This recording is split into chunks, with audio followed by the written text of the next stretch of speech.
في أماكن الحكايات ما بتموتش فيها، بتستنى، وأول ما الكتاب يتفتح السر بيبتدي.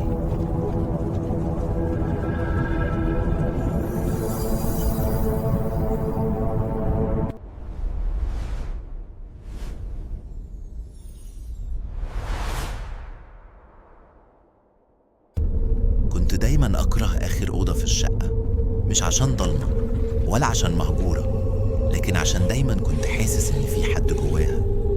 الشقة ورثتها عن خالي بعد ما مات لوحده، قالوا أزمة قلبية، بس الغريب إن باب الأوضة دي كان دايما مقفول بالمفتاح.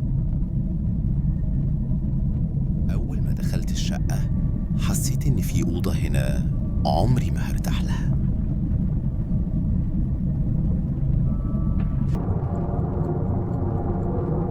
الساعة كانت 3 الفجر، الوقت اللي أي حاجة مستخبية بتحب تظهر فيه.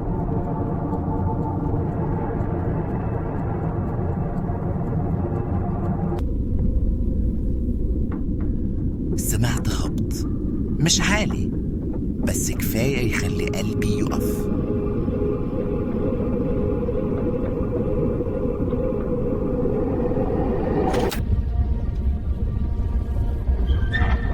الباب اللي عمره ما اتفتح كان مفتوح، كأنه مستنيني.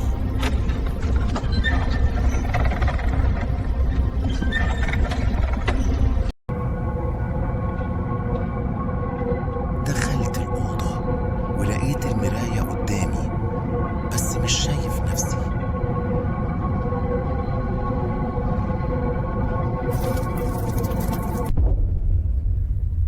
كان في حد ورايا شبهي، بس بابتسامة عمري ما شفتها.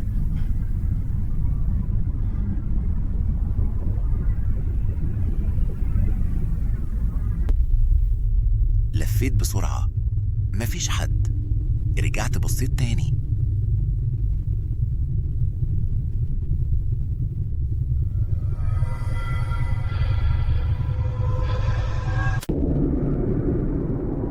عينيا بقوا سودة وكأني بقيت شخص غيري.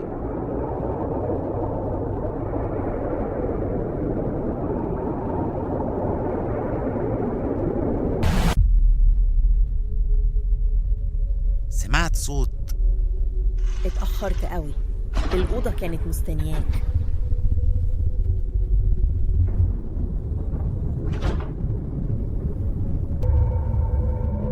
نور الشقة طفى والباب قفل لوحده، ومن ساعتها أنا مش متأكد مين فينا اللي خرج من الأوضة.